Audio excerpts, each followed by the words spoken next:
That's what I love about ag is people are real, people are honest, people are raw, right? And so if you can be on that same level and really show that you care for a growing operation or really making an improvement so that you can help them be successful is really rewarding.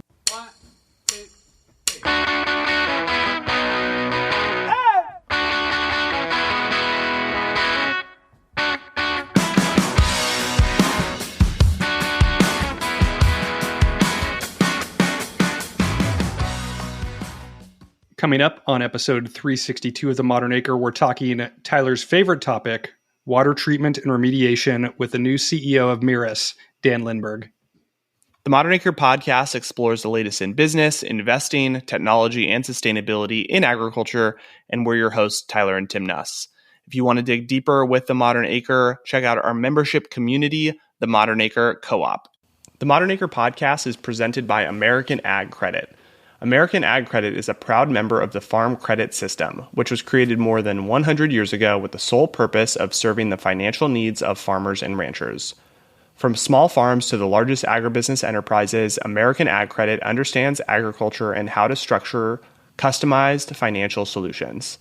Just like many of the guests we have on the pod, American Ag Credit recognizes that the evolution of agriculture is inevitable and exciting. Their goal is to be at the forefront of this evolution, partnering with producers to grow their future in ways they haven't imagined yet. To learn more about American Ag Credit and to receive exclusive access to reports from Terrain, a research and insight service of American Ag Credit, visit agloan.com/terrain or check the link in our show notes. All right, Tim, pretty exciting news before we get into this interview about water treatment and remediation, which I know what that is. Thank you very much. A few years ago, Tim, we did the Nuss Farm Squash Box. For those OG listeners, you know what we're talking about. Mm-hmm. We did some row 7 squash and delivered them nationwide, which was super cool to get Nuss Farm's crops to people all over the country. Very, very cool. So the Squash Box has since been discontinued. However, Tim, you have some exciting news about produce delivery, but not nationwide. We're back in the game, Ty, at a more local level. Yes. Partnering with an actual Modern Acre Co-op member, Matt Teresi, has a side project called Pick to Porch. Matt lives in Lodi and has a small business that does local food deliveries in the Lodi area, working with local growers. So they've done cherries and stone fruit, locally sourced regenerative meats, and now watermelons are in the mix. We started talking with Matt a couple months ago. We're growing watermelons this summer, and so put together a deal to offer Nuss Farms watermelons on their platform. So those are now live. So it's pretty exciting that crops that we're growing in Lodi are going into consumers' homes in Lodi as well. Okay, so for our 6 listeners in Lodi, our 6 to 10 listeners in Lodi, you got to get some Nuss Farms watermelon. So if you're within a 25-mile radius of Lodi, you can have Nuss Farms delivered straight to you. We're going to link it in the show notes. Get some fresh watermelon. Tim, I had some Nuss Farms watermelon recently. Mom and Dad came down a few weeks ago, brought 6 watermelon. This is like classic mom and dad. Would love to have some watermelon. You don't get 1 watermelon. You don't get 2. You get 6. But it was a great opportunity because I'm always jealous when you like pass out produce to your neighbors and stuff. So we got to do that. Take it to some of our neighbors, say, this is straight from the farm. And man, did that bring joy to my heart. So it is fantastic watermelon. You heard it here from a happy customer. And get yours. Check the link in the show notes. I've been eating a ton of watermelon this summer, Ty. I think I'm like half watermelon at this point, but I think the folks are going to love it. All right, Tim. So really fun conversation. I think you and I have just become more fascinated by some of the overlooked areas of the industry. You know, it's always flashy to get the latest ag tech startup on, or the alternative meat or vertical farming, startups on the podcast, which is all interesting. But we have been personally just more fascinated by some of the overlooked parts of the industry, some of this backbone of agriculture, which are, some of these other products and services that are really helping growers and enabling growers to execute farming. And I think it's super cool. I think there's a lot of really cool businesses in this sector. and Meras is one. They're doing water remediation and treatment. And we get into what it's like building and growing this business. And Dan originally started on the sales team and rose the ranks and is now CEO of this company. So just really cool story. I think he has a lot of awesome principles and values that he lives by that really comes through, I think, to the whole Meras team. So we dig into the business, working with growers, how they're thinking about growth and technology. So it's a really fun conversation with Dan that you guys will enjoy. Let's jump in with what's top of mind. Just really trying to put myself in growers' shoes and really think about, some of the struggles they might have, what they're facing right now, how the industry is doing, and really constantly evaluating how I can help them out. So, everyone's gearing up towards harvest right now. It's hot out, obviously. Irrigation events are very important, crucial this time of year. So really just understanding what's keeping people up at night and how Meras can be a resource for them. And then really just kind of big picture, thinking about the business as a whole and how it continues to be healthy, and then delivering an outstanding customer experience. And same thing for our employees, making sure they're having a good time along the way. Love it. I'm excited to dig into the business, how you're thinking about it. Let's take a step back, though, and start with you. Tell us a little bit more about yourself and your story and what led you ultimately to Meras. Sure. Learned everything through a book, right? Googled it. No, just kidding. Really, my background, my experience, it's really about my upbringing. It's had a huge impact on where I am today. Really running a company, being CEO of Meras, it's not something, again, you can Google. It's not something you can read about. It's really comes down to experience. It really comes down to like how you really care about something so much, and how you really want to make a difference in people's lives and the ag community as a whole. So just a little background about myself. I graduated college from Sac State, moved down to Kerman, which is just west of Fresno. I started working for my father-in-law at the time, and didn't really know a whole lot about agriculture, but what I did know was showing up every day, just asking a lot of questions, really putting in the hard work. So I did a lot of, driving water truck, tying almond trees, learning about irrigation systems, the ins and outs, and really water. And so that kind of springboarded me into going to work for an irrigation company for a few years, and then learning irrigation components, parts, hydrology, water treatment. And then I kind of snowballed into sales. I never really thought of myself as a great sales rep. I think I really just cared so much about helping people and really making a difference on their growing operation. And that's really gone far for me. I still hold true to that. I always see, like, if this was my ranch, what would I want to do and what's in our best interest here? So that's taken me a long way. So moving forward, just going to work for Meras Water Solutions after an irrigation company. Been here 13 years now, started out in service, started doing installs, sales, managed the install team, was president last year, and now currently CEO. So again, I think what's gotten me where I am in my career is really goal setting, just trying to get better at myself every single day. Just really being an extremist. I think I like to work something to death until I'm exhausted, and I think that goes a long way. That's awesome to hear your story and just kind of how you rose the ranks at Meras. You started back in 2012 and are now ultimately in the CEO role. So it's a cool story and journey that you've been on. So let's set the table here a little bit, Dan. Maybe tell us a little bit more about Meras and what water treatment and water remediation is all about. Absolutely. I love asking this question. I still do like the 30-second elevator speech with our sales teams to see how this conversation goes, but it can be long-winded at time. But I think the easy way to put it is, we're an industrial and agriculture water treatment company. We try and mitigate a plugging or fouling of irrigation systems, all water types. So the water that growers do have, whether it's surface water, well water, reservoir water, a combination of all of the above, any of that water that's applied to a micro irrigation system can carry anything from hard water, bicarbonates, scale, algae, bacteria, biofilms of the world, right? So along with time and temperature, especially this times of year, all those components can contaminate a micro irrigation system and plug or foul it, right? So we provide a service and a product line depending on water samples, what the growers are seeing. We're cutting open emitters in the field and really diving into how to properly, measure it, test the system, adjust, repeat that process throughout the growing season, and really be a resource for growers and really prevent a plugging challenge that they experience, and really help them be efficient and effective as possible. Makes a ton of sense, Dan. Tim was giving me a hard time before we got on here. I was like, I think I understand water treatment and remediation, but these are kind of big words. And so I was like, this is about making sure that your irrigation isn't plugged, right? And Tim was giving me a hard time, but I think I actually got it fairly right.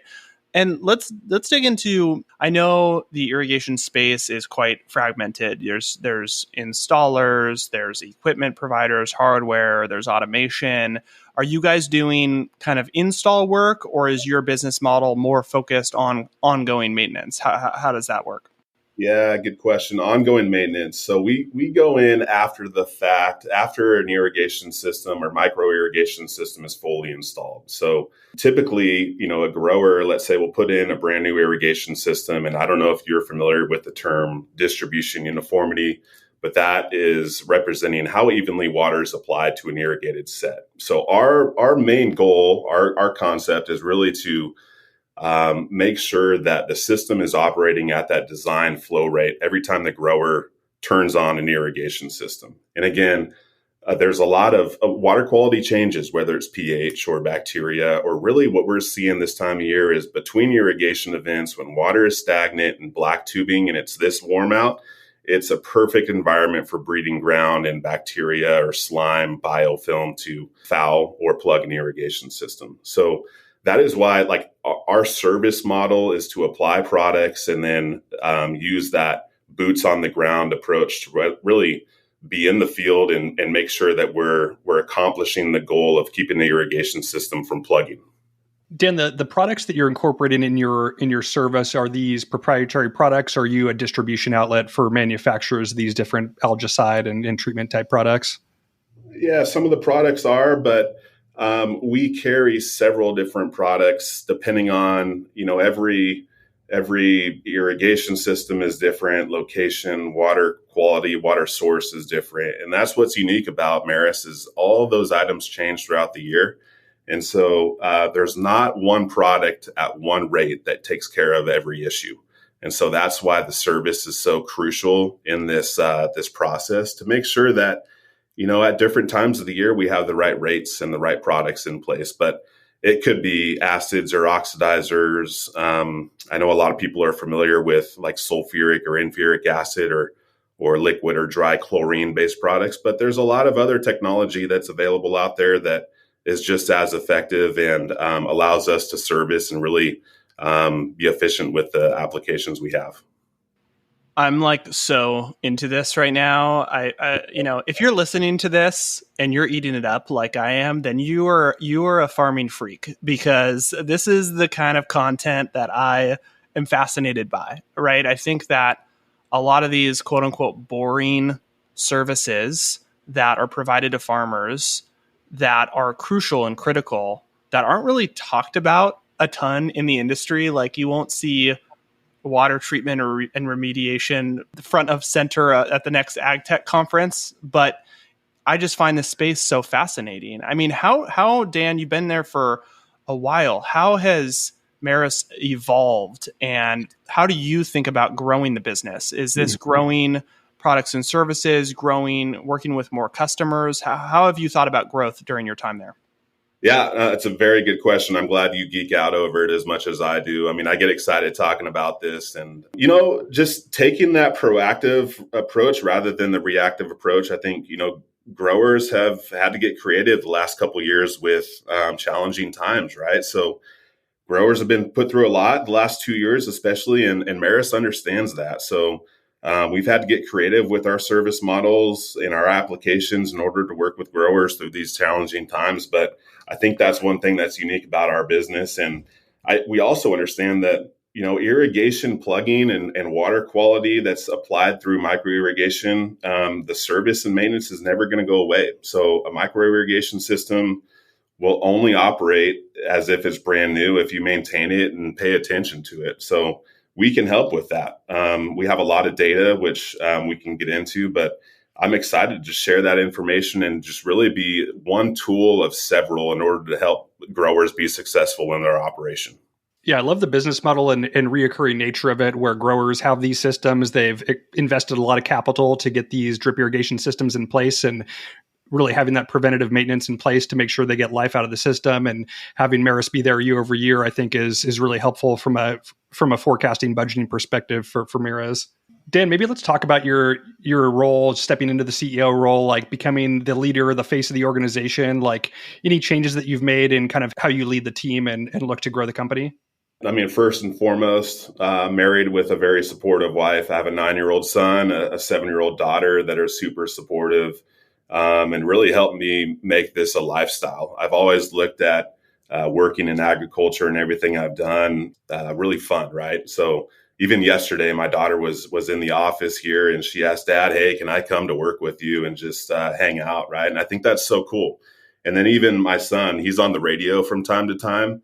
And he has fun with that. And he's out promoting Meras and wears a Meras hat when he can. So we've really built it a lifestyle. And that's really my goal for all of our employees, to have fun with it, especially during COVID times. And it kind of, the agriculture industry changed a little bit. But what I love about our ag approach is it's a community effort, right? And so there's nothing wrong with taking your spouse to work, or having your kids run around behind phone calls or meetings on the screen. I love seeing that. So it's really result oriented, and it's really rewarding for me to be able to share that with my family. But some of the ideas I have, again, I think what we've done in the last 20 years, we just celebrated our 20-year anniversary in January of this year, which is exciting. But again, going back to the amount of data that we have, we pull water samples, we do DU tests, and we have all this information per county, per crop type, per irrigation system, per water source.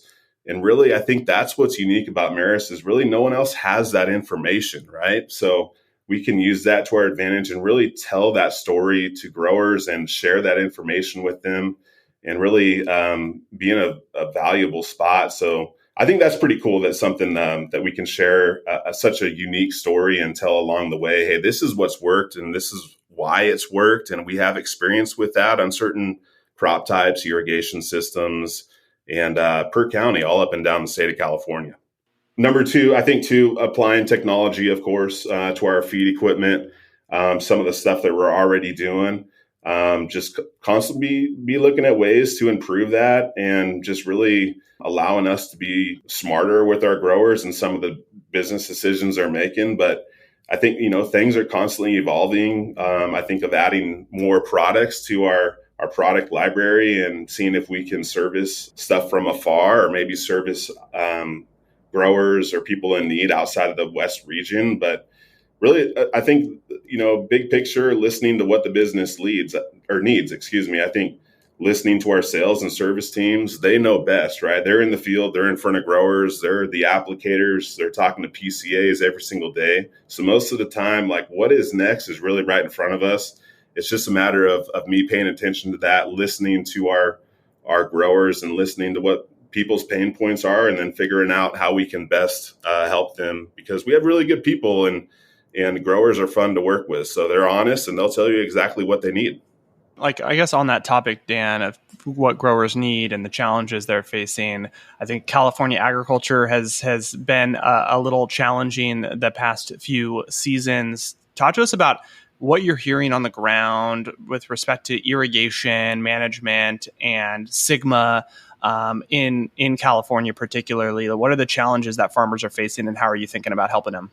Sure. Sigma, food safety, those are two hot topics.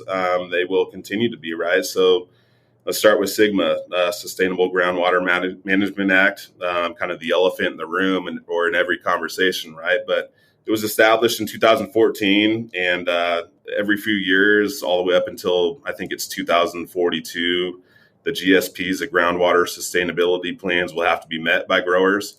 So, groundwater is crucial in California. It's used by most of the population for both domestic and agriculture. So growers are going to need to consider looking at redevelopment strategies, groundwater recharge options, or monitoring at this point. But the water crisis continues to be a challenge here in California, right? I don't think that's going to go away, but for Sigma to work, in my opinion, we need, obviously water supply, better water infrastructure in the long run. And this is not an overnight process. This is kind of the long play that we all need to be patient with, but it's going to take time. And ultimately, we need to evaluate different policies in place that can help rather than be an inconvenience for growers and everyone involved. I think that's important to remember. But people are as important as the aquatic life, and there has to be a middle ground. And improving the data, keeping real-time monitoring, those are some of the options for growers until then. But again, going back to what's going to work is really growers and people in the ag community need to continue to work together beyond panels, be parts of boards, agencies, to really be the voice for what's going to continue to work well and really share their story and the water availability for generations to come. So just in closing, like regulations, drought, inefficiencies of the balance of sending water to the oceans and farmers, a lack thereof, lack of storage. It's a reality for California growers, but while they make life and farming more difficult, the good news is like California farmers always rise to the challenge. So that's what I love again about that community and working in the ag sector. Farmers, they rise to the challenge. You got to be pretty resilient to be a farmer in California nowadays. Dan, we're going to zoom out a little bit. Question we always like to ask our guests: what's your ag hot take? I think people take agriculture for granted at times. I think people assume their food comes from the grocery store, and unfortunately, that's not the case, right? So, unfortunately, people really won't learn that lesson until there's no food on the shelves. And we need to continue to tell our story, really educate the importance of water treatment, what Meras can do, growing food, and really the need for future farmers. I mean, growers are the most honest, the down-to-earth, hardworking individuals, and they need to be recognized. I don't think that's ever going to go away. So we need to continue to share our story and really put us in a spot for future generations. But what I love about Meras and what I do is, we're one tool along the way of many in helping growers put food on the table across the world. So it's pretty unique and it's pretty special that I hold close to my heart. But one thing, I love doing field trips. I love taking people into the field and showing people outside of California agriculture, the Central Valley, what we do every day. And it's usually mind-boggling to them. A lot of people are surprised at the scale of Central Valley ag and large-scale production. But, one thing, a lot of people want to get into farming. Farming's sexy, right? I think farming's hard work. It'll test you. It'll test your relationships, your families, but it can be so rewarding at the same time if done properly. So that's something that I fell in love with a long time ago. But also really just, again, going back to that community feel, I love interfacing with customers. I love that there's really three levels of customers. There's the grandfather, there's the dad, there's the son or daughter working on the ranch. And that is so cool to have a different conversation because those conversations go very differently with all three of those generations. But that is what makes it so fun. So again, like we realize boots on the ground will never go away. Like that handshake model, the level of service is crucial and will continue to be along the way. Dan, before we started recording, we were talking about kind of the idea of likability within agriculture and how important that is. Maybe talk to us about your thoughts about likability. Yeah. So going back to my sales upbringing or sales approach, I did really not have a lot of sales training. It really just came down to if you're an honest, open person, if you really cared about an individual or someone's well-being, that goes so far in life and in business. So, and it really, you can see right through people right away. So I don't think there's any room for that in the ag community. And it seems like those people get filtered out fairly quickly, right? But that's what I love about ag is people are real, people are honest, people are raw, right? And so if you can be on that same level and really show that you care for a growing operation or really making an improvement so that you can help them be successful is really rewarding. But, I was listening to a podcast a few weeks ago and they were talking about likable people. And this really stuck out to me and I never forgot it. But do you like a person, let's say, to go have a drink with, go have a beer with, or do you like that person enough to trust them with your ranch, let's say, or maybe your water treatment, or so on and so forth. And there is a big difference there, right? I mean, do you like someone to hang out with them, or do you like them, hey, look, I need you to do this for me and I need you to deliver, right? That's a level of trust that is irreplaceable. Love it. I think likability is incredibly underrated, and it is so basic. It's like, the book, How to Win Friends and Influence People, right? Like, this is basic stuff, but it's super underrated. There's not enough people thinking and being cognizant of, am I being a thoughtful, caring, engaged person, right? And that goes so far. And I think you're totally right. If you're doing it to be fake and phony, you can read through it. But if you're just trying to be an engaged person, it's contagious, and it's the kind of thing where you want to go have a beer with that person. So I love that. I think it's definitely underrated. All right, Dan, this has been awesome. Thank you for nerding out with us on this stuff. As we wrap up, how can listeners get in touch and connect with you and Meras? We have a home office in Modesto. We have an office here in Fresno. I kind of navigate between I-5 and 99 all day, every day. A lot of our team of 50 employees right now are on the road, but all of them can be reached on our website at www.meras.com. We're on all social media platforms, or you can reach out directly to our Modesto office at 209-900-4500, and they'll directly write to the person that you need to be in touch with. So, Tim, what'd you think? Super fun conversation with Dan. It was awesome hearing his story of someone that kind of rose the ranks and ultimately ended up in the CEO spot. I think a lot of people are in companies, and it's unique that a person is able to rise the ranks and go into that type of a role. But loved his takes on just kind of building the team and the culture that he's created, and just like a simple thing like likability of just like people want to do business with people that they like. Tim, you're so into this likability concept, but you're not practicing it yourself. And that's exhibit A of why I am not likable. All right, guys. Well, appreciate you listening. Reminder, if you live in Lodi or near Lodi, check the link in the show notes to get some Nuss Farms watermelon directly to you. It'll be awesome, and it will be delivered with love from Matt and his team at Pick to Porch, and harvested by the team at Nuss Farms. So thanks for checking that out, guys, and we will talk to you next week.